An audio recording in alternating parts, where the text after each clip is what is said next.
Aha, now we are recording. We're also live on Facebook. And Van's going to put some links in the chat if you want to check out how to sign up on our email list if you're not on it yet, or how to make a donation to the Coastal Land Trust if you just love us and want to pitch a little donation our way today on a Friday. We'll keep everybody on mute during the talk, except for, of course, Connie. And if you have a question, feel free to put it in the chat or save it to the end, and then you can come off of mute and ask it at that time. All right, love to introduce our speaker today. We are so happy to have Connie Parker with us. Connie has more than 30 years of nonprofit experience in healthcare, education, and environmental areas. Her love of the environment, and especially trees, goes back to her childhood years, living in a house surrounded by natural native forest. When she retired from her professional career in adolescent healthcare, she gravitated back toward her earlier love of trees and now serves as the president of Cape Fear Alliance for Trees. The Alliance for Cape Fear Trees, which we will learn about today. Thanks, Connie. Appreciate you being here and can't wait to hear your talk. Well, I'm happy to be here too. And I want to say, first of all, happy North Carolina Arbor Day. Today is one of those days, is the day for North Carolina, which is a month or actually almost 6 weeks earlier than regular Arbor Day. So a lot of things going on this week. And I know that there's a planting going on, actually probably just finished over at Williston School, which is from the Cape Fear Garden Club, and sort of symbolically planting that tree. But there are other things that are happening as well. And one of them, I think, is Lloyd. I saw Lloyd was on. Lloyd is doing a tree. Is it your tree talk tomorrow? Probably, but a lot of things happening. So if you haven't checked it out, you can find that on the Wilmington Tree Initiative website. Thank you, Stephanie, for covering all the territories. You actually emphasized that I am not an expert on trees. I can't compete with Andy Wood, and nor can I compete with the researchers for site X and Y, but I've learned a lot about trees, and I have a real love for them. I think some of that started not only because I lived in the woods, but because we lived in Florida for a while and became divers, and I got interested in how the reefs were already being damaged by development in the Keys down there. So it sort of carried over when I brought my interest back to Wilmington, but healthcare took precedent. And then so I'm back now working with the Alliance, and that's what's going on at this moment. So our administrative coordinator, Allison Childs, is actually moving the slides for me this morning, so I don't have to have think and chew gum at the same time, which is part of my problem once in a while. But I'm going to talk about the increasing power of trees, the benefits of trees, including the economic value, and probably emphasize that a lot because that is something that one of the things that we try to utilize when we're trying to convince people to save trees. And then I'll go on to the history and the mission and what we've accomplished over our 5 years being in business, so to speak, and what we're doing at the present time. And I work with the city and county on what's going on with their ordinances, their codes and ordinances, and then kind of an overview of the Wilmington Tree Initiative, of which we are a part. So the power of trees is the next slide.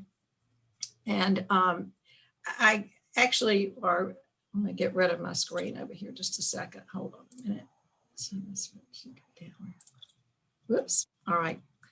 Okay. Now, wanted to mention that even though with COVID and the economic impact of the last years, trees are really having their moment. And perhaps because of the pandemic and the threats to our planet, there's been a lot of increased excitement to restore the forest. And here in particular, I think because of the hurricanes, obviously, and the fact that we are developing very rapidly. But there also is that the whole picture of trying to heal the environment, try to put it back the way it was, in years and years ago. And we see some of that happening, which is kind of interesting and fun to see once I delve into it. There's more of that happening than you really see on the surface.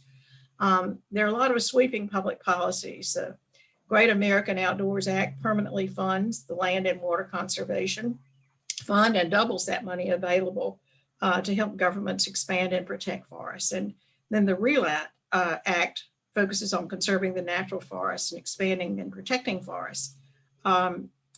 Those, particularly those are the ones that have been lost to natural disaster and man-made problems. And one of the things that I really didn't know a lot about that was the World Economic Forum. The American forest joined the World Economic Forum, and they now have a goal of, which actually has been there for a while, a goal of planting 1 trillion trees worldwide by 2030.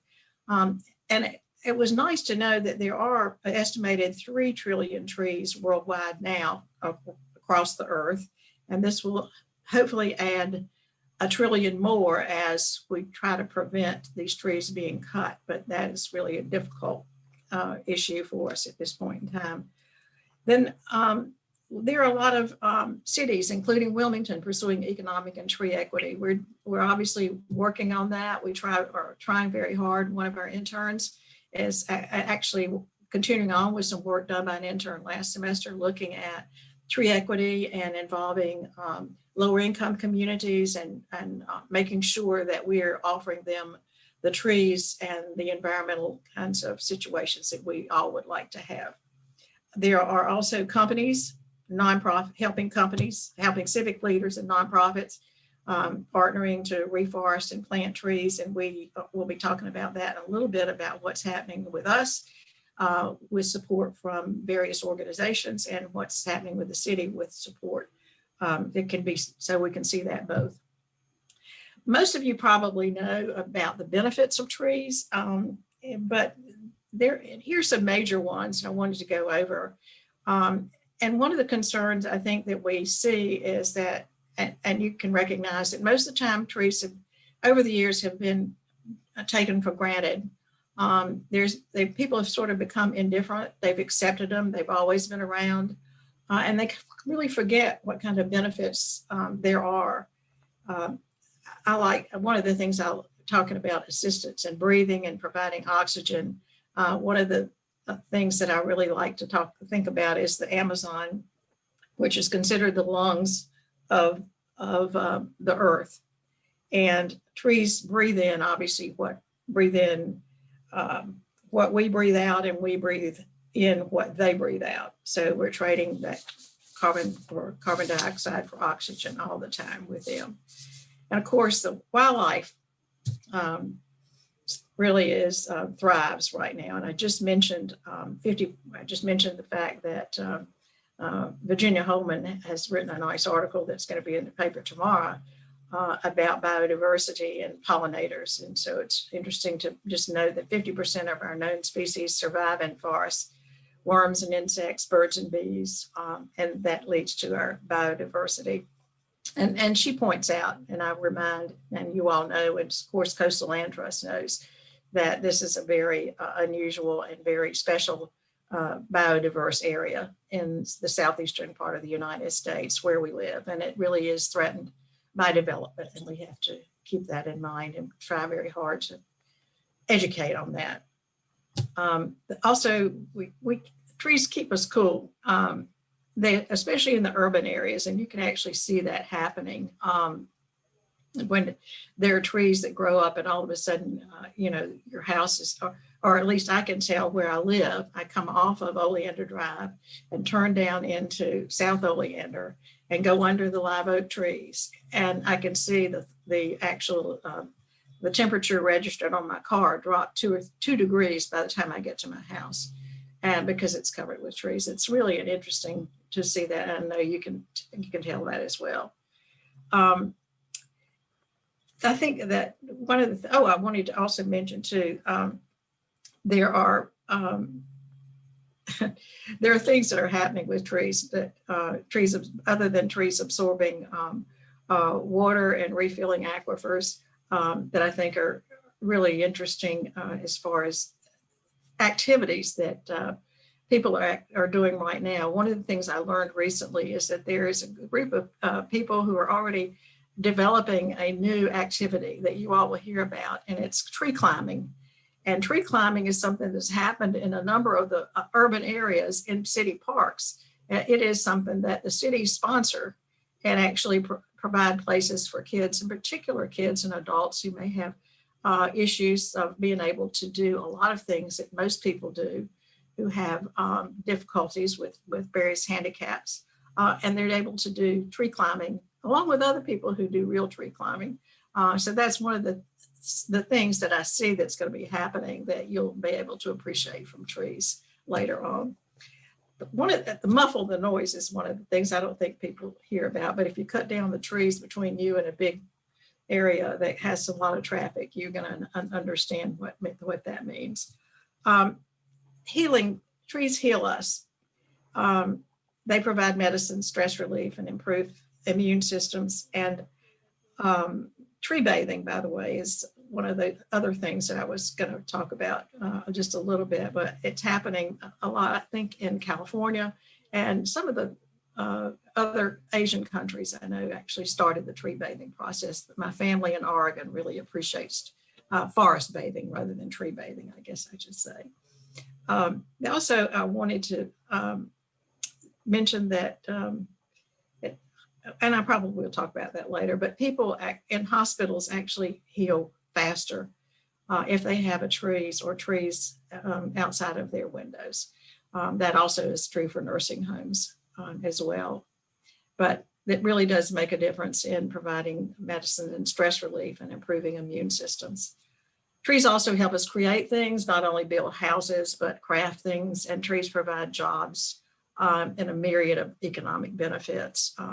And there are others like beauty and shade and particulate pollution, producing flowers and fruit, reducing crime, increasing real estate values, and just soothing the psyche.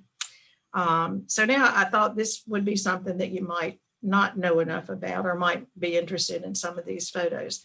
I learned this from a webinar from Dr. Charlie Hall, who's the Ellison Chair in International Floriculture in Texas A&M University. He is a really interesting, wonderful speaker, and he does educate in a lot of ways. He was an economist to begin with. And one of the things, it helps us to know these things when we're trying to save some trees. So these are interesting, some things you may or may not know, but the shoppers actually spend more in an area that's planted with plants, like the baskets or planters outside, 9 to 12% more. But it also increases if they planted trees to 17% or more in what they spend. And higher rental rates, you get 7% higher rental rates in apartments that have trees, and higher occupancy rates, and housing within a view.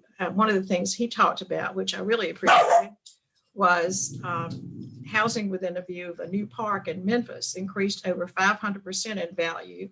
And within a few blocks of the park, the increase was nearly 300% in value. So houses with trees, and houses, not just apartments with trees, sell at prices up to 20% more than those without. Those are things that I like to emphasize to people when they want to cut their trees down. So there are 2.31 million jobs in the United States that are landscape planting and maintenance, and more call for certified arborists and tree technicians. And I would encourage you and to encourage other people to utilize our certified arborists. And when you're pruning, when you're getting any pruning done, or when you're really planting new trees, or even having to have trees cut down, it's important that we get more of those folks. And I know Lloyd Singleton has been involved in trying to get more technicians as well as folks who can actually be arborists. So back to related to healthcare, which of course is something to me, because even though my career was in healthcare, obviously environment is really tied to healthcare, and it's really also tied to trees. You know, and so they're my love of trees and other things that have to do with the environment. But these are interesting in that office plants decrease. Can we back up a minute, Allison, please? Thank you.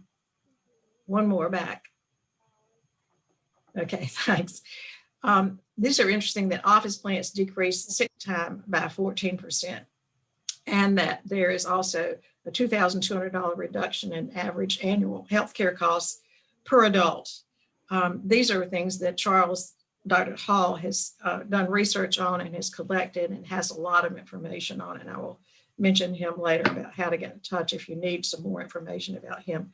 But I wanted to say that these are really important kinds of things that we try to sell people on when we're trying to save trees, and also to make sure that they're putting trees in their landscape when they're doing that. Okay, next one. This is amazing. This is actually a research study that was done over 8 years with 30,000 women that showed that women living in areas with more vegetation had a 12% lower mortality rate than women living in areas with the least vegetation. And I think this looks like, I can't tell, but it looks like it could be the Chicago area, Lake Michigan.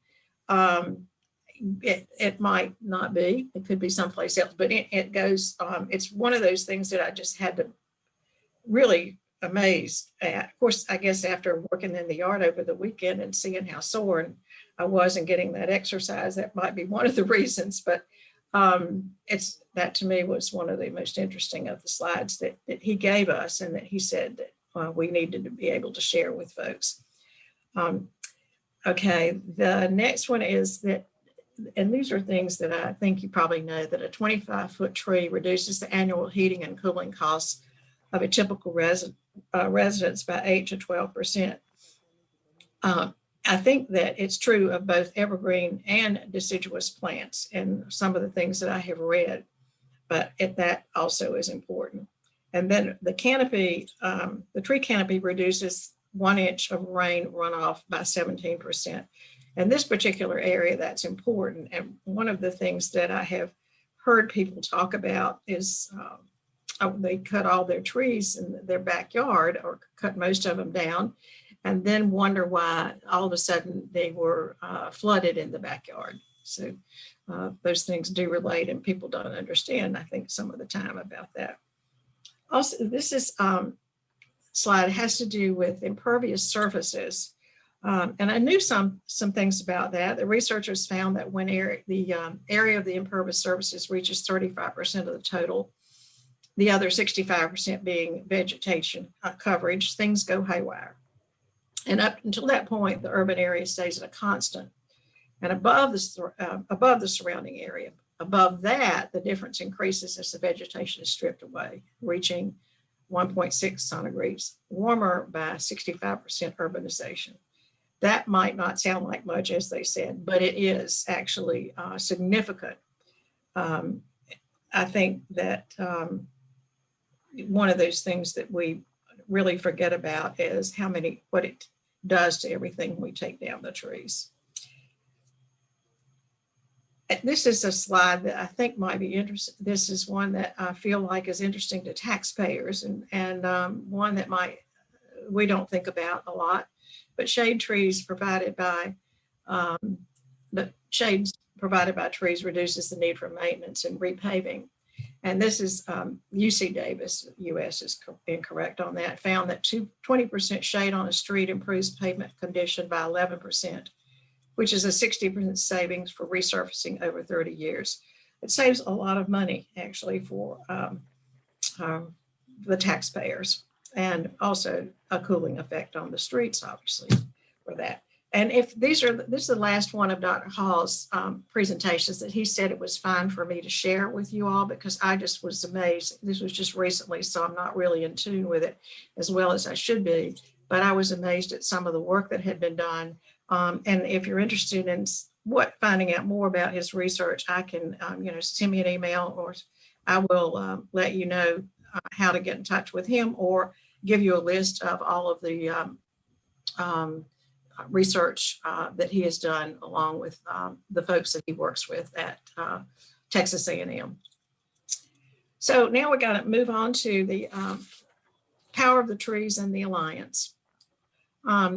We have our history goes back to this one. We were founded 5 years ago by members of the Wilmington Tree Commission, who saw the need for a more flexible organization. We actually were,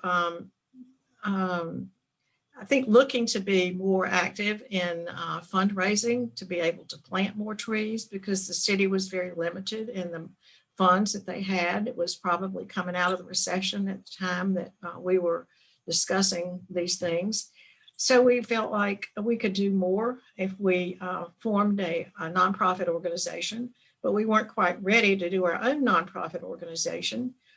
So we talked with Renaissance Wilmington Foundation, who was relatively new at that time, and asked if we might work with them under their nonprofit status and go ahead and plant some more and do some more trees and do some work without having to go through our whole process of becoming a nonprofit organization. So we created the Alliance for Cape Fear Trees to educate about the value and to advocate for preservation and protection, and also to seek funding to plant trees where badly needed.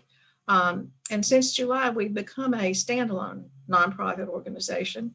We're no longer a program of Renaissance Wilmington Foundation, but we have been operating the same for 5 years now. So the mission is what I just sort of alluded to: preserve, protect, and plant trees in the greater Wilmington area to enhance the quality of life for present and future generations.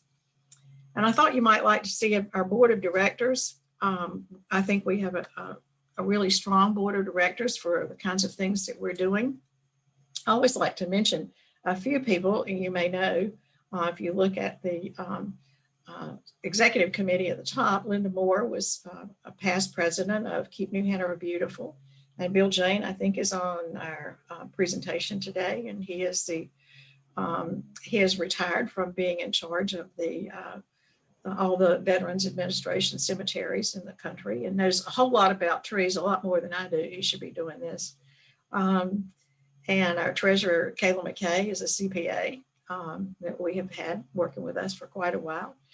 Some of you may recognize Gareth Evans from the Bellamy Mansion, a real tree lover. And Margie Herring is a professional public relations person. Will Massengill is the owner of Five Oaks Nursery, Tree Nursery and Tree Farm. Martin Myerson is a retired physician who obviously is taken up, like I have taken up in my retirement, working with the environment. Charlie Oppers, young guy, lifelong resident, works for Encino and brings in a youth aspect. Joshua Shields is president of his own company called Joshua Trees, and he is a certified arborist. Going back up to Travis Corpening works for the county and doing diversity and inclusion. Jim Gregory is chairman of the Wilmington Tree Commission and also retired in forestry from NC State. Donna's also retired as a teacher at UNCW in social work. And our other folks are some educators, Ed and Dan, and Dan's Ed McCarty and Dan Schmidt. And then Sherry O'Daniel is president of the Cape Fear Garden Club. And Burra Smith, you might recognize as developer at River Bluffs, who is one of our favorite developers going on right now. So we also have a lot of other people who support us, and these are ex officio members. You may not realize how much help we do get from them. We have both planning departments from city and county represented as ex officio, Rebecca Roth and Megan Upchurch. We have the New Hanover County Parks and Gardens with Janine Powell, the New Hanover County Extension Center with Lloyd Singleton, who is on. New Hanover County Soil and Water, Drew Harrison is a representative. Keep New Hanover Beautiful, and Adrian Moore is a representative. Plastic Ocean Project, Bonnie Monteleone is also one of our ex officios. And Sherry and Jim both serve as ex officios for the Garden Club and for the Tree Commission. So we have a lot of people who know about trees, and certainly a lot more that know that I do about trees, but they're good folks, and we're really very pleased to have them all. So the next one is about our influence. We started with a small gathering of people who cared about trees, and now we have nearly 800 people on our distribution list. And we all had 135 of those people volunteering at our recent planning in February for the Women's Impact Network grant. So we have a lot of active folks, and they do love to plant trees. So we planted over 2,000 trees in the greater Wilmington area since we started. And those are not seedlings. These are 15 to 25 gallon trees that we have planted along the streets and in the parks. That does not count our trees forever at this point. And I'll talk about the trees forever, which are memorial trees, in a second. We've distributed over 3,000 trees through our partnership with Arbor Day Foundation's Community Tree Recovery Program. And that we do this really in partnership with this, both of these programs, the planting and the recovery we do in partnership with the city and the county at this point. The ones that have been, the distributions we've done, I think you all may have probably come to some of them. They're 3 gallon size trees. And the sponsors through the Arbor Day Foundation have been Verizon, and we have another planting, another distribution, not a planting, coming up on November 13th. We'll have another 1,000 3 gallon trees this fall to be able to give away, thanks to Verizon, and they've done another one for us. Then we've also had Enterprise Rent-A-Car. They were the first ones that sponsored for us. And then Texas Roadhouse, which was just last fall. We actually have, one of the things that people like to ask us about is we have strong partnerships with the city and county, and they wonder how we actually got started with those. How did we develop those, and how did we, people sort of turn to us and to get us involved, which is, I think, unusual and exactly what it was we were hoping to have. We're just really pleased to get it. We wanted to be obviously involved with the changes in the codes and ordinances for both the trees and for both, for tree preservation, for landscaping, for parking, for the kinds of development things that we felt like would affect the trees and our environment. So I think early on, once we got started, we actually had a group of people, a group of partnerships and in the community that really sort of agreed with what we were trying to do. So we wrote a letter, and we had 18 different organizations, mostly environmental related, but some businesses that really were in tune with us and felt the same as we did. So the letters went to both the city and county, and showed our concern about the loss of trees and to development, and how many people did care. And it was certainly reflected in that.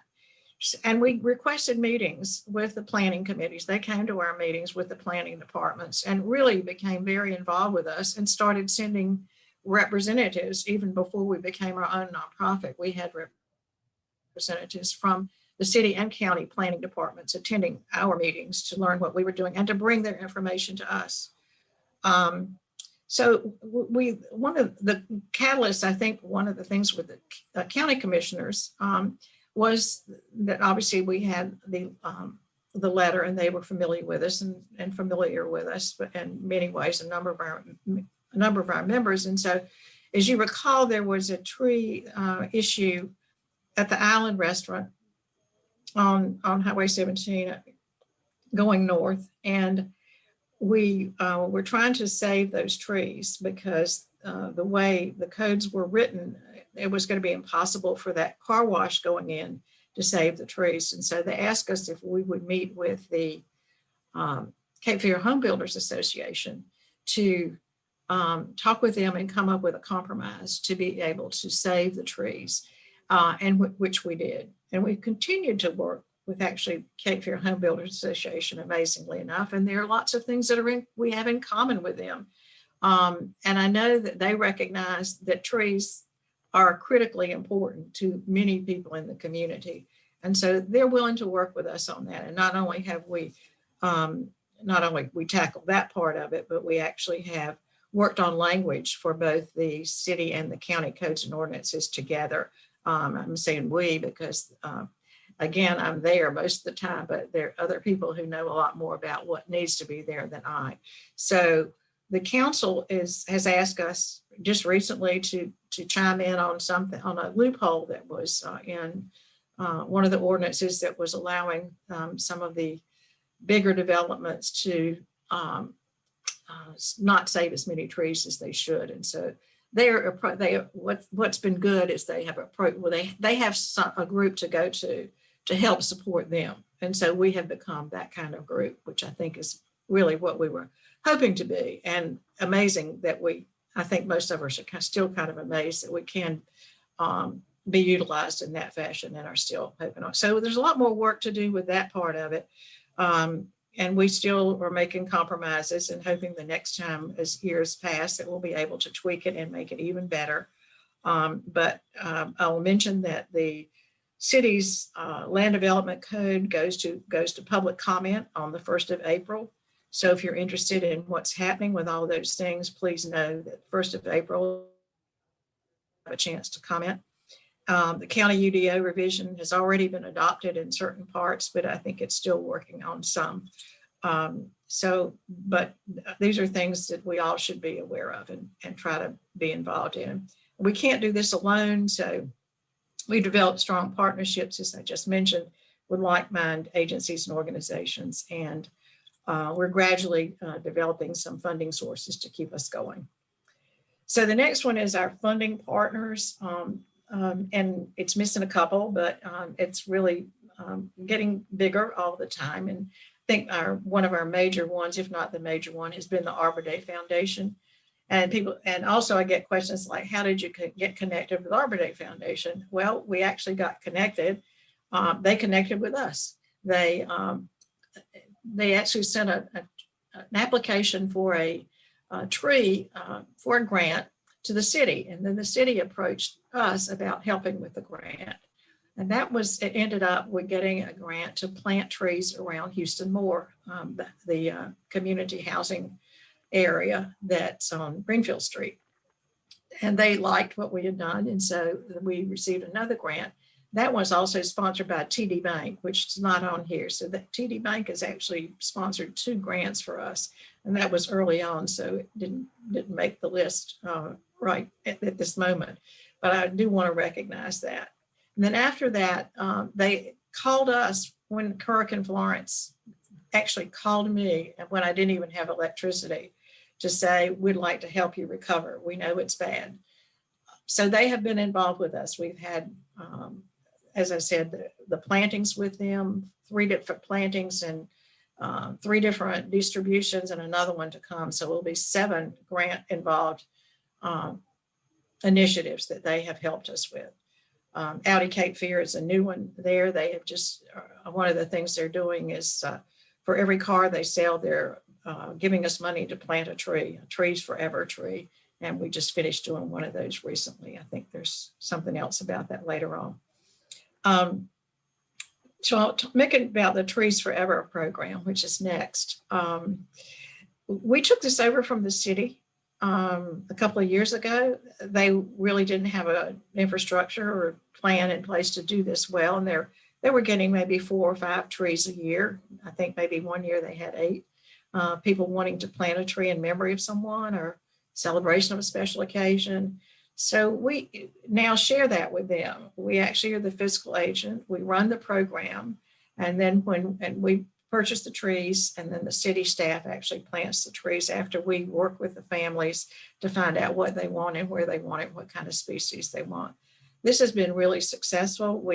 In 2 years, we planted 91 trees. And I think we have maybe 2 more than that, 11 at this point in time to plant. So we're going over 100 trees in the Trees Forever program. And right now we're finishing up because we don't want to plant any more at this time of the year. Even though it seems like it's going to be cool right now, it could be really hot by next week. And it's not a good time. Trees need to be planted pretty much in March, but we can squeeze it up into April if we need to. I think that I think the next slide probably is just the tree distribution at Texas Roadhouse. We wanted to show you some interesting slides about that, some photos. We're, as I said, finishing up our busiest time of the year. Which started with the kickoff for the Wilmington Tree Initiative, and I'll get back to that in a minute. But it was followed shortly by the tree distribution at, and this was the one that was actually in the parking lot at the Texas Roadhouse last fall. And it was a challenge because we were dealing with COVID, and we usually had our tree distributions at Legion Stadium, and people could just drive up and come and pick their trees and go. But we had to actually end up getting reservations online and selecting species online and putting time periods in for people to pick up their trees. But it worked, and people came and got all the trees, and you can see that it was, we tried to keep the crowd down, but we still gave away over 1,000 trees that day. So that was a nice recovery. So the street tree plantings are really big, and that's the one that we get a lot of volunteers for. This one is a planting that we did. That one I think is on Greenfield Street. You might even recognize some of the plantings on Greenfield Street there. Yeah, especially the one in the vertical one in the middle. You might, if you go down Greenfield Street a lot. But this was the one that had, we had 135 volunteers. And one of those volunteers we had, what is Hollis Briggs, who is the chairman of the Mlk Parade. He's in the slide, on the photo actually on the right side. Mlk Parade volunteers were supposed to help us on Mlk Day Parade, because that was a time that COVID had really surged again. We decided we better delay that just because the mayor was involved and the city was involved, and we didn't want any bad publicity. And so we delayed it, and we planted all 150 trees that were given to us through the Women's Impact Network in the South Side that day. We had already planted 140 through the North Carolina Wildlife Federation in the South Side in the fall. So the South Side area ended up with 290 nice large street trees due to the help with our sponsors this time and the wonderful volunteers. We also have also assisted the county in getting trees planted on 2 or 3 FEMA properties that they had. They were reforesting due to the loss of the fact that, you know, the houses on there could not be built back, and they wanted to replant trees on those. And I think that they were able to put some fruit trees on some of those parts too. Those are always popular. It's just too bad we don't have a lot of fruit trees that grow really well around here. We also have assisted just this last weekend with the planting at Wallace Park and the Burnt Mill Creek area. We helped with Keep New Hanover Beautiful, and the planting of about 100 trees and 110 trees and blueberries. They planted some blueberries and figs, so we helped them do that too. Back in February, we planted, along with the Audi trees, we planted their 50 trees that they gave us for selling cars along Racine Drive, between like Eastwood Road and about Oriole Drive. And then Arbor Day Foundation and Verizon again stepped up and gave us funding to plant the rest of Racine Drive going toward the university. So we ended up with like 96 trees, I believe, 96 trees along Racine Drive to help with the flood that happens in that area. As you know, every year that's a bad one. In addition to other things we do, we received a grant from the North Carolina Forest Service to contract with a UNCW student to do a literature review on the science related to the value of trees. And she's developing educational materials for publication and community use. We have a lot of educational involvement. We've always had interns. We have 2 really great interns this year. One is doing work on saving the longleaf pine, and please look for her article in Lloyd's column. I think it's not the 9th or 10th of April. We really want people not to cut down their longleaf pine trees if we still have any left, because they're important sources of all kinds of things for us. And her article is going to be about that. And she's also doing some educational material for us. The other one, our other intern is me, and he is actually working on continuing some work we had done earlier with another intern in the fall. He's working on environmental and tree equity. And again, I emphasized how to make sure that we're involving folks in lower income neighborhoods and lower to mid income neighborhoods that really need trees planted back that they've lost over the years, either to the storms or just attrition for trees getting old and not being replaced. And so we're making headway in that over the last few years. So I'm going to now jump to their partnership with the city of Wilmington on the Wilmington Tree Initiative. This early oak right there. The next one just talks about the fact that the Wilmington Tree Initiative is going to plant or to want to plant 1,739 trees by the fall of 2021. And I will share a secret. The mayor hasn't officially said, but we've gone way over 1,739 trees for that. So he will announce that officially at some point. This includes not only not only us, but Cape Fear Garden Club planted 100 seedlings at Longleaf pine seedlings at the park, at Longleaf Park. I'm not remembering to say not the bad name for it, but it also includes other people who have actually signed up on the website, the Tree Initiative website, because there's a place there for people to report in about trees that they have planted. And we add those into that final number too. So they're developing partnerships with businesses and schools and neighborhood associations and other organizations to promote tree planting on public and private property. And they are educating the public about the value of trees, developing resources and classes related to trees, and include the planting, species selection, and maintenance. So this is a time that we're not only planting trees, but trying to involve a lot of folks in the educational process. The partners, as you see on the left-hand side, are really the ones that were sort of called together to do the kickoff. The folks the city felt like, and we felt like would be and should be involved because they were in the business of wanting to plant trees and being very important for that. So would you back up one, Allison, please? Thank you. Two. Wrong. There you go. Back one. Thank you. Okay. I do that too with my thing. It's actually the next one. Next slide. There you go. Okay.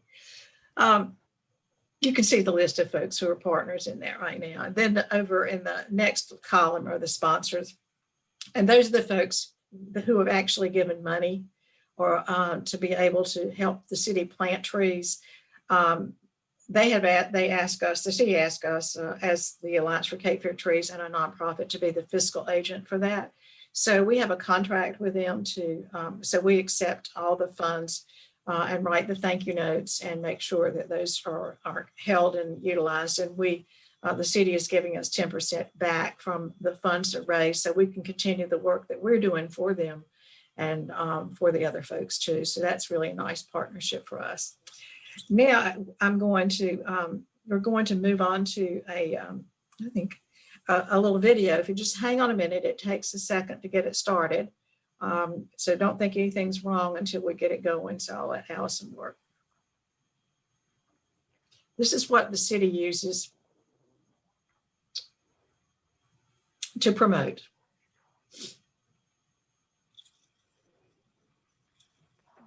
I think you can find it on the website under Wilmington Tree Initiative, if I'm not mistaken. But we were testing it a while ago, and it did take a long time to get itself pulled up. Wilmington is a beautiful place to live, work, or visit. Trees are one reason why our city is so beautiful, and they benefit us in many ways. This is a rain catcher. Here's a group of rain catchers in a hurricane. This is also an air conditioner, pollution grabber, and property value enhancer. So money really does grow on trees metaphorically. It also enhances wellness, lowers utility costs, reduces blood pressure and stress, encourages fitness, provides cleaner air quality, and are homes for wildlife. The city of Wilmington was founded in 1739. Remember that number. You'll need it later. And we need more trees, especially native ones. That's why we've organized the Wilmington Tree Initiative. Remember that number from earlier, 1739? That's how many trees we want to plant by the fall of 2021. But we need your help. We need partnerships with businesses, schools, neighborhood associations, and more to grow our urban forest. Donations will help plant trees on public property. We'll educate the public about why trees are so valuable. We'll plant native species in places that make sense. The right trees in the right places also equals no bad haircuts. The urban tree canopy is more important than ever, with Wilmington being a growing community with a history of damaging storms. So the Wilmington Tree Initiative needs your help and your love of trees. Join us in our mission to plant 1,739 new trees in Wilmington. Trees give us so much. It's time we give back to them.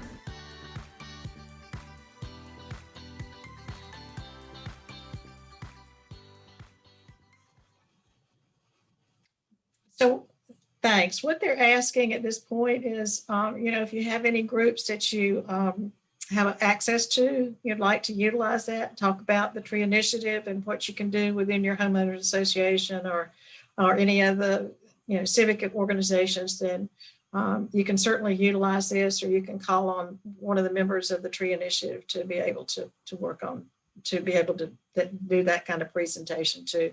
And I know that there are a lot of homeowners associations that are getting attention with and being involved in this and trying to get and being educated about the process of how to save some trees. Okay, the last slide that I have, actually next to last, I should say, is this, which you already saw it. So this is, even though it's got a black mark across the top, that is a tree ring, and that is a human fingerprint. And I wanted to just mention that before I left, that we are more alike than not. It's been amazing that how closely after reading a lot about trees, how closely related we are, more so than you would imagine. So if you have not seen this kind of slide, it's kind of around and about on the web, but it is quite interesting as how close we are related in some ways to trees. I want to mention that our last slide is coming up, which is how to get in touch with us. But things that I wanted to let you know about, if you have not read The Hidden Life of Trees, and I think the author is Willimon or something like that. That's in my brain. I'm not really good with author's name. But The Hidden Life of Trees is fascinating. I understand you had someone last week that talked about the fungi and their ability to cause chemical communication between trees.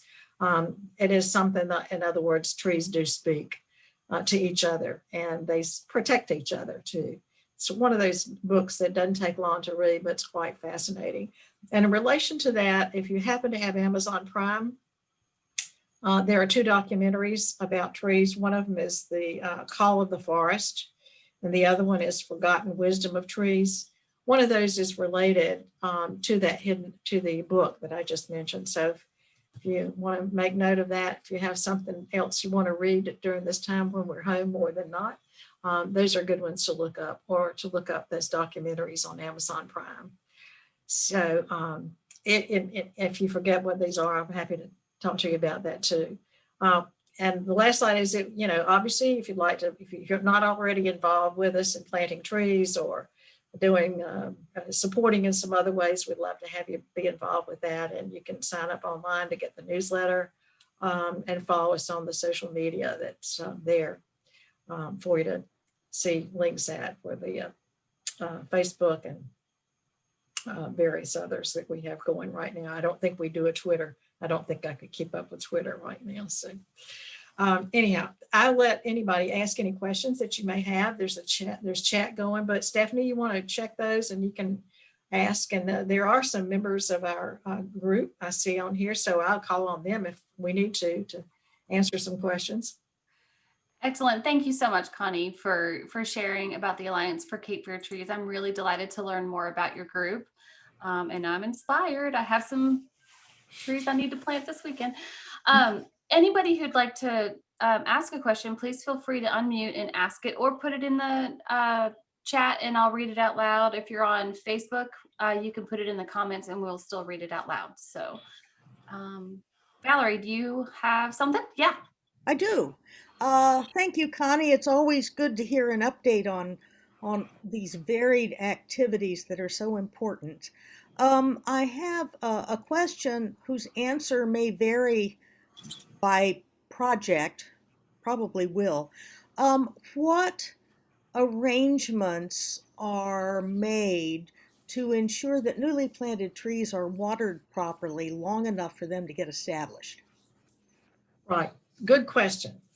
One of the things that it's actually those newer trees are city responsibilities, and immediately after they're planted, they do come by and water the plants. They have a water truck. In fact, one of the pieces of equipment we were able to get in the grant that we got for Houston Moore was a water trailer, which makes it easier to fill up, and you don't have to take a big truck around. You can manipulate a little bit more. So they do utilize that in the beginning, and that doesn't mean that they have enough staff to be able to continue to do that. So one of the things we like to do when we're planting is to leave some flyers behind for our folks who receive trees on their street to be able to help us with that if possible. There's a lot more, there's a need, and one of the biggest needs I think that the city has is in relation to trees is exactly what you're talking about, Valerie, is the need for more money in maintenance so that there can be more people involved in getting those kinds of things done. I did get just an interesting comment recently about maintenance and about keeping staff, because they cannot keep staff, and even though the working staff on the maintenance makes over the $15 minimum, they make more than that. They are the age where they're more interested in making money than they are the long-term kinds of benefits. So they can't hold on to, even though they may have places for people, they're not able to hold on to a lot of the people who would do that maintenance work. And of course, COVID has definitely caused a lot of them to not be available for work. This year has been particularly difficult.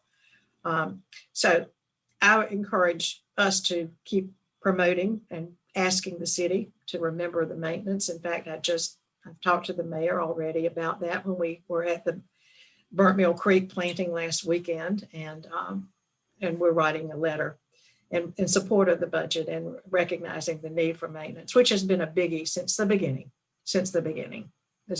especially the pruning. I will recognize the fact that they do like to, and what's going to be happening with the trees that are going to be planted with the money that's coming in from the Wilmington Tree Initiative, as those are going to be warranty trees.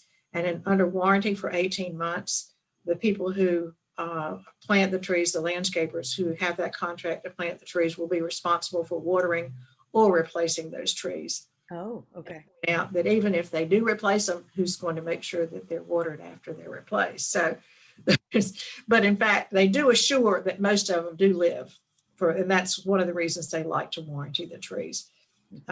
If possible, and it costs a lot more to do that, but in the long run, it keeps them from having to take responsibility for something they don't have the staff to be able to do.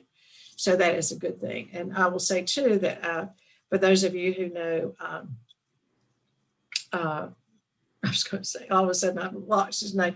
One of our tree commission members who was actually pushing for a long time to get pruning done on the young trees, because we're not allowed to prune the trees, which we'd like to be able to do. That's a whole other thing, getting our little tree group back together to do pruning on young trees.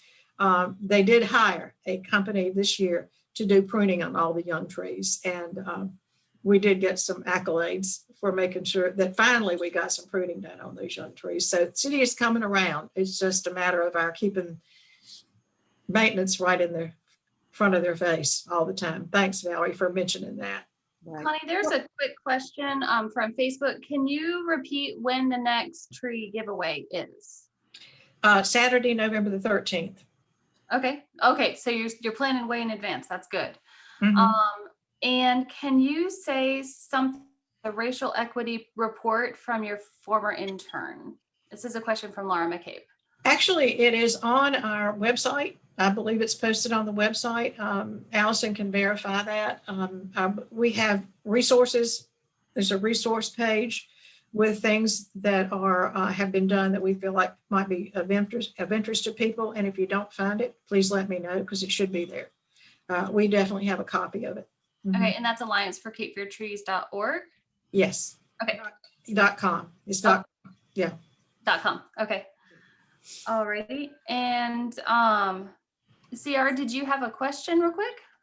Well, yeah, a little information on the documentary of Call of the Forest. That author is Diana Beersford Kroger. Right. Yes. And her book is her first book was Speak for the Trees. That's a must read. I think Val's read it, but she's international, extremely hardworking lady, you know, but yeah, that, and you know, the recent study came out on the Amazon. They're at a negative output right now. They're in the plus mark for methane.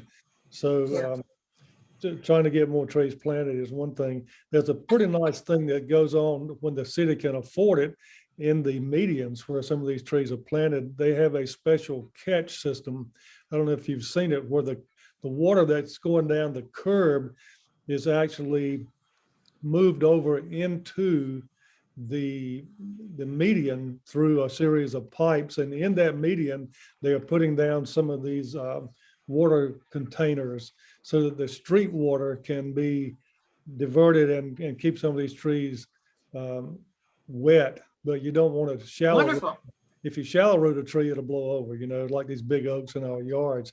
But then again, the polluted water off the streets have to be contained, and which is, most people don't know, the highest polluter on the street is asbestos.